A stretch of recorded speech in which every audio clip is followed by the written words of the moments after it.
ও প্রাণের শালী, তোমার জন্য এই টিকটিকির মালা নিয়ে আইছি।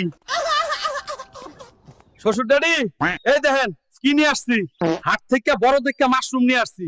এটা খাইলে শাশুড়ি মাদারের হৃদরোগ ভালো হয়ে যাবে।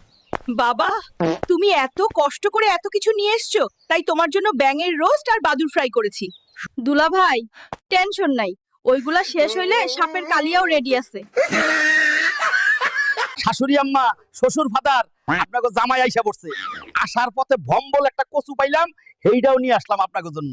ও কিরে হালকা, তুই ঘাস খাইতেছস কেন রে? খিদা লাগছে, বাড়িতে ভাত সব শেষ। আরে তুই আয়, আমার বাড়িতে খাইয়া যাবি। চাচা, আর এক প্লেট। এক প্লেট করে 30 প্লেট খাইছস। আমি তো দেখি খাল কাইটা কুমির আনছি। আমার বাড়ির সব চাল শেষ। দাওয়াত দিয়ে পেট না ভরায় বের করে দিবেন আমারে। আগে তো আর বুঝি নাই তোর ওইটা পেট না ড্রাম। ওইটার ভেতর সমুদ্র দিলেও সেইটাও ডুইবা যাইবো। আর চিন্তা নাই, বাজারের সবচেয়ে শক্তিশালী মূলাটা আমিই পাইছি। এইটা খাইলে তোমার বাতের ব্যথা ভালো হয়ে যাইবো, আব্বার চুল গজাইবো, আর আমি তো পরীক্ষায় ফার্স্ট হমুই।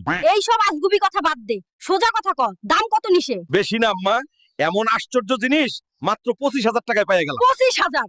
এই আশ্চর্য মূলা দিয়াই আজ আমি তোর আশ্চর্য ছুটাইয়া দিমু। হ্যাঁ। সারা দিন তোরা এমন উল্টা লটকাই রাখবো, ডেলি টাকা নষ্ট করিস। কার বুদ্ধিতে 25,000 টাকা দিয়ে মূলা কিনস? তোর এই বলদামি দেখা তোরা কেউ সাবস্ক্রাইবও করে না।